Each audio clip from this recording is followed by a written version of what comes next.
This is 1,496 days since Richard was premeditatedly murdered on Fort Bliss after undergoing severe continuous retaliation um, to discredit him unjustly, in order to discredit him, in order to intimidate him, in order to destroy him, so that what he was reporting, the criminal trafficking and the fraud and more, um, couldn't be used or wouldn't be counted as reliable, since he was a whistleblower and he was reporting to the IG, to the FBI Houston, to the CID, to the Child Protective Services, and also to Washington, D.C. And, it's interesting because going back and looking at the connections of those that were very interested in this case that were not like family members or even part of, living in El Paso, going back and looking at those individuals, there's a lot of connections. And I will say that General Michael Garrett was doing more than just giving us his thoughts and prayers. So, yeah, there was more going on. And, the agencies, the institutions were absolutely weaponized against us, against Richard first and foremost, because he was reporting and they were retaliating against him. And as a whistleblower, he had the right to be protected. And they absolutely ignored that, failed, didn't pay attention, just went all out and violated their duty to protect him. And then the system was absolutely unjustly weaponized against him. And we have spent 4 years and presenting the evidence over and over again, what we have discovered. And the tide has absolutely changed from the beginning.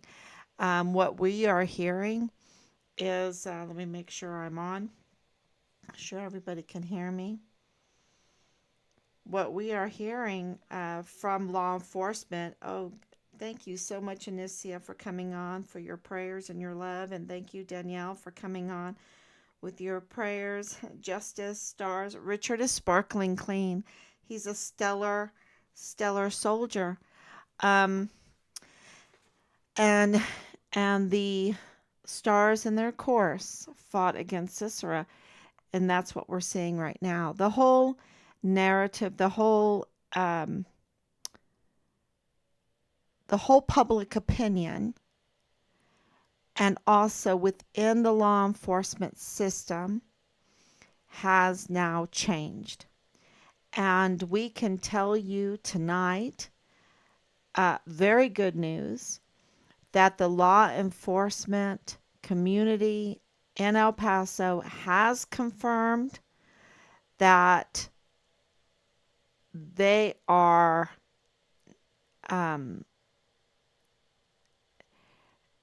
while they are in complaint mode, they are absolutely stand by the fact of this, the fact that Bill Hicks is a usurper, not only a usurper, okay, that the district attorney's office there is totally botched, that they can't even bring cases in, because they know that if Bill Hicks goes out, please God, let it happen, in handcuffs, that those cases then will be botched, and that's what they don't want. um, because they absolutely, what we um, were, word coming out to us, is that they are absolutely confirming that they understand in a community that he is a usurper. And not only that, he schemed with Justin Underwood. He schemed. Bill Hicks schemed with Justin Underwood. Bill Hicks schemed with John Briggs. Bill Hicks schemed with Bob Moore. It's in the open records. And they schemed to remove a duly elected official, a duly elected district attorney, Yvonne Rosales.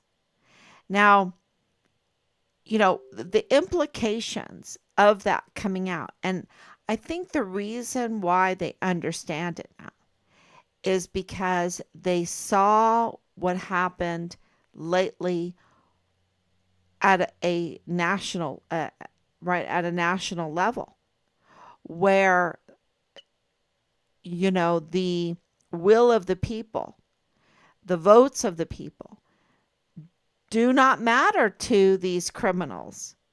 They will scheme to remove an elected official. Um, and in this case, Yvonne Rosales, the district attorney. And so Bill Hicks absolutely needs to be arrested in handcuffs, and so does Justin Underwood, and so does um, John Briggs, and so does Bob Moore. And so we have also received confirmation that Bob Moore is no longer the editor for El Paso Matters. He's lost his position in that respect.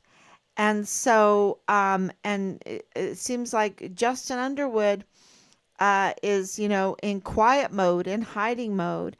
And John Briggs, of course, is still trying to scheme. He's trying to scheme. And who's he trying to scheme? Is he trying to scheme with Bob Moore still? Is he trying to scheme with Justin Underwood still? Is he trying to scheme with Bill Hicks? Because the word that we have gotten is that John Briggs was like you know uh, the little voice in the ear of Bill Hicks, right?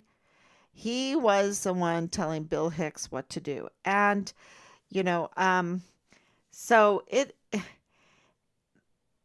with the DA's office being, undergoing an earthquake right now. Okay, it's undergoing rumbles, a lot of rumbles.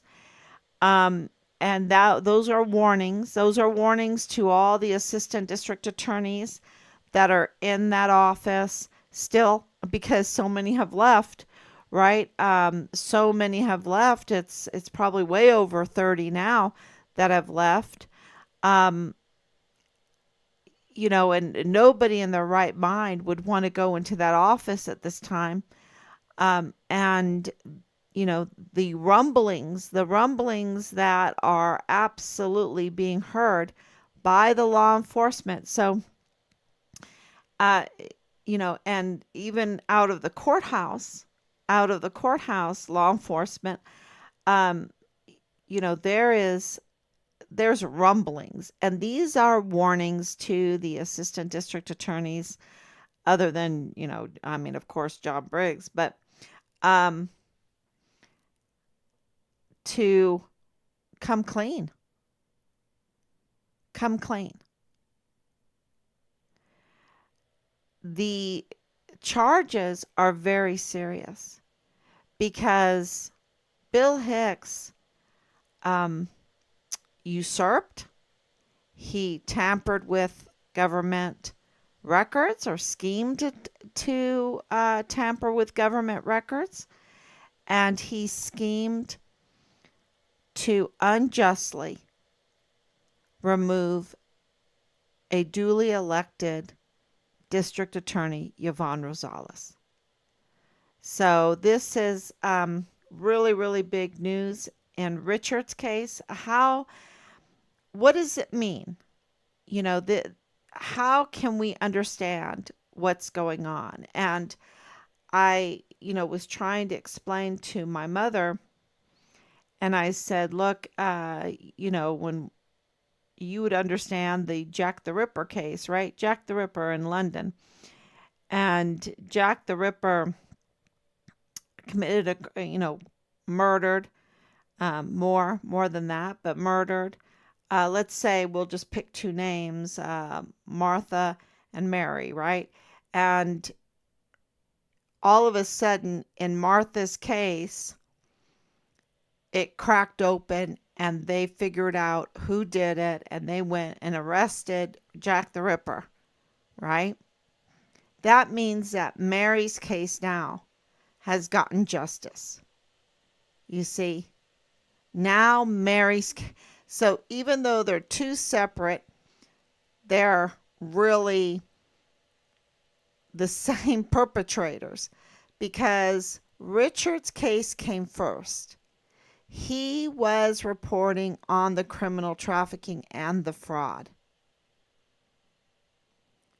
These people that came forward to misdirect Richard's case, that have something to do with Richard's case, from Leilani Hart to Dallas Hart to James Courtney Hart to Danae Katzen to Rosa Maria Valdez Garcia to so many connected to Michael Garrett, the General Michael Garrett, and even more.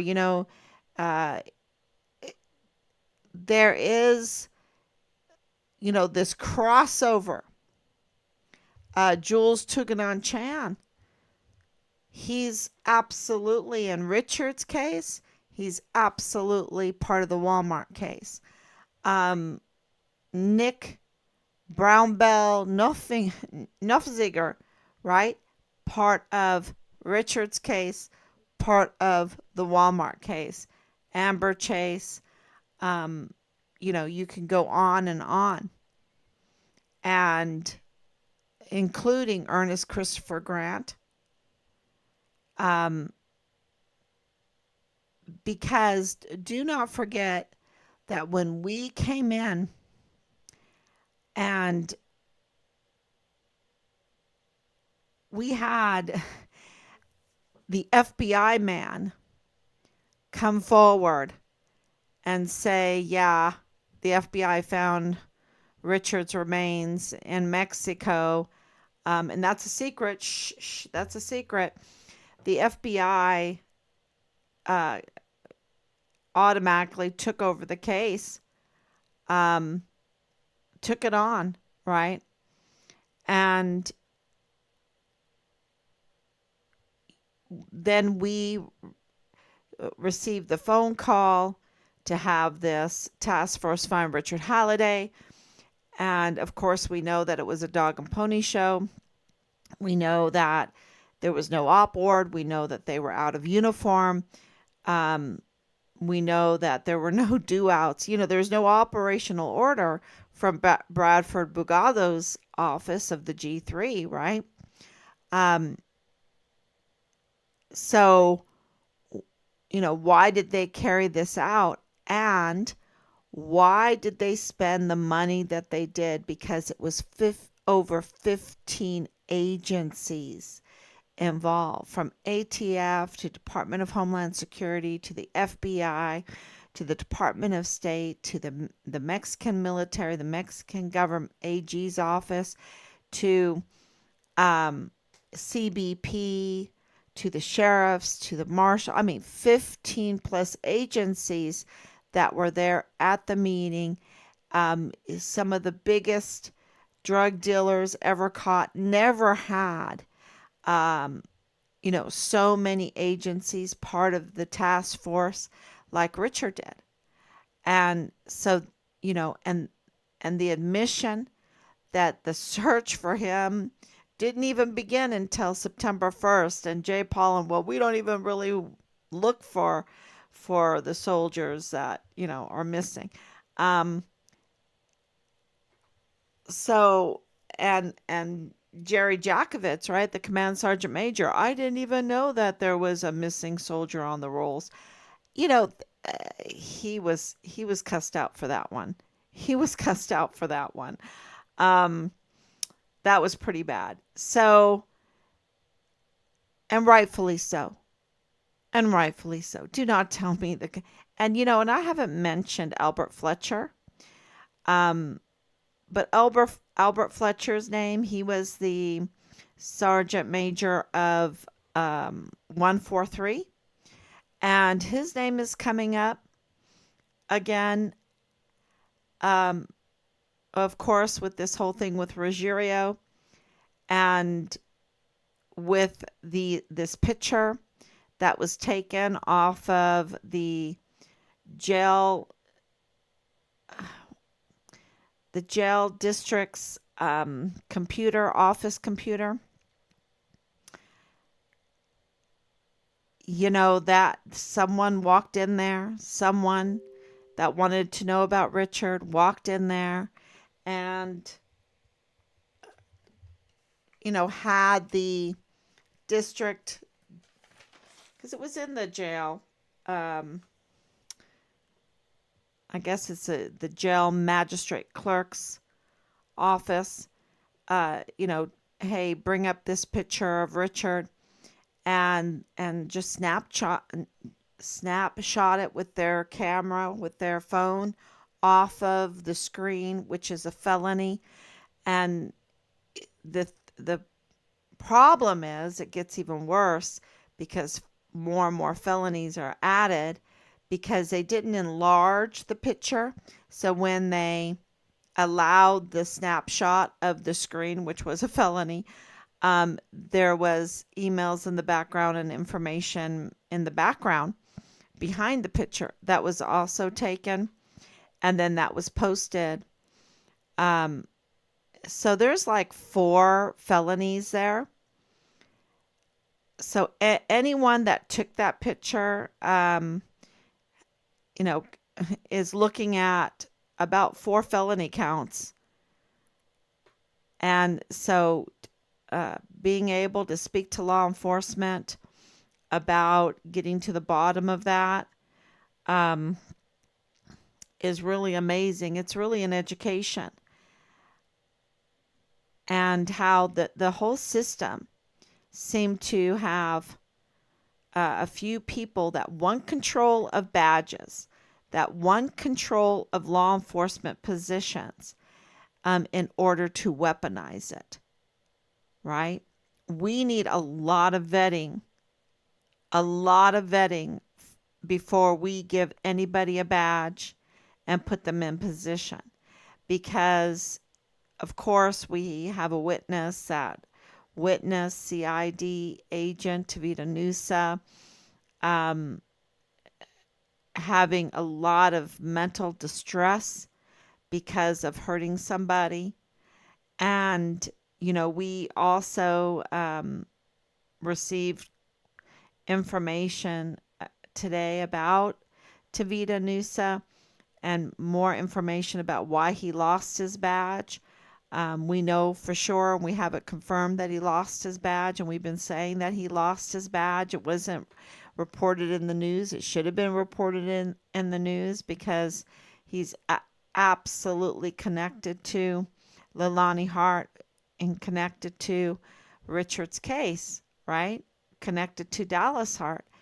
And, here he is, a Fort Bliss CID agent that loses his badge and is connected to Richard's case. So it's a very big deal.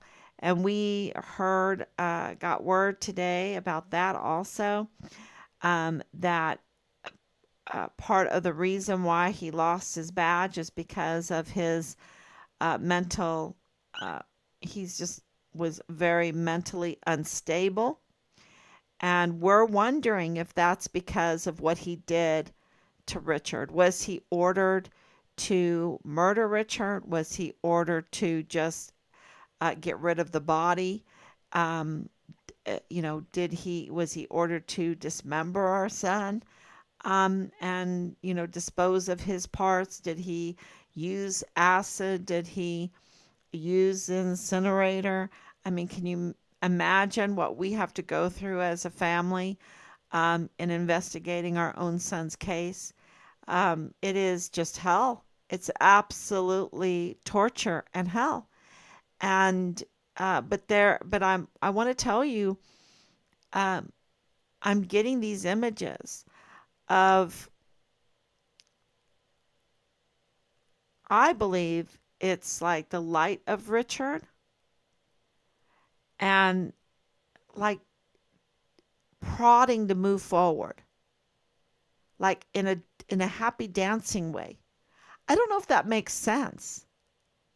Maybe someone out there can evaluate that, but it's like this happy dancing sense, and not victory, like, you know, prodding forward, like keep going, keep going. Um, and so we feel like we have made these huge gains in the last month. Of course, since April 24th, 2024. It took a while after we received the declaration of death to understand what had just happened, because we truly weren't expecting that to happen. Um, Even though when we look back now, we think, oh yeah, legally that was the only thing that could happen because of all of the evidence that we presented. We didn't give them all our evidence, but we gave them enough that they know that Richard was murdered on Fort Bliss. And, you know, to review that information, um, we're just in this mode, like, go, investigate, investigate, investigate, put it together, file it, file it, file it, submit it, investigate, um, organize it, turn it into letters, submit it, submit it, submit it, file it. That's the mode that we're in. So when all of a sudden something happens, it takes a little bit to, oh my gosh, what just happened? Um, and to process that. And since then, um, you know, what has happened in the change of, to bring the truth forward, because that's what that did. It made the truth known to the public that Richard was murdered on Fort Bliss, and he was murdered in July of 2020.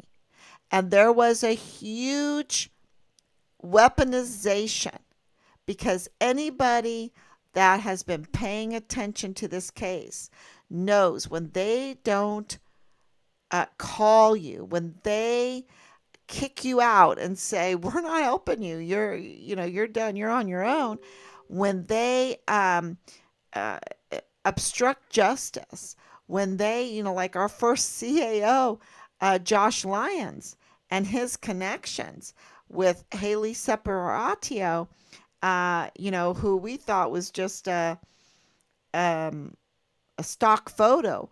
But sorry, it doesn't. You have to go back, and you're like, oh my gosh, that's not the case here. Um, and being caught harassing, obstructing, intimidating, interfering with our son's case when he was the casualty affairs officer for our family. Uh, you know, isn't that criminal? And, of course, all of the other,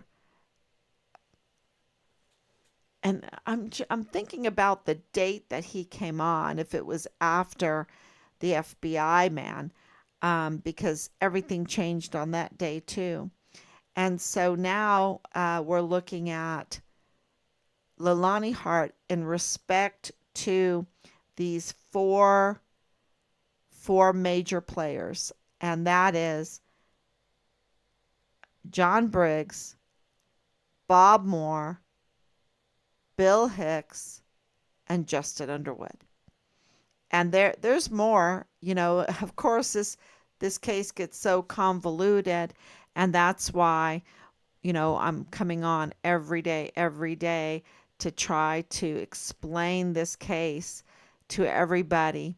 And what you need to know is that Richard was reporting on criminal trafficking and fraud, and the Walmart case happened, we believe, to divert attention to the from the audits that were going on, to divert manpower from the audits and the investigation that was going on. And it was absolutely orchestrated. There's no doubt in my mind that the August 3rd, 2019 Walmart mass shooting was orchestrated. Okay. Did people die? Yes. Who died? Tell us who died. Let's have the whole thing in the courtroom. Let's tell the whole story.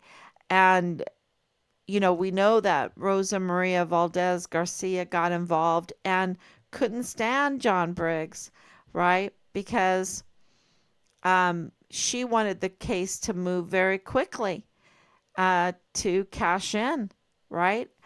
But in the main case against Walmart, uh, which is a little complicated. I don't want to uh, complicate it more than what it needs to be said tonight, which is the DA's office is absolutely in crisis mode.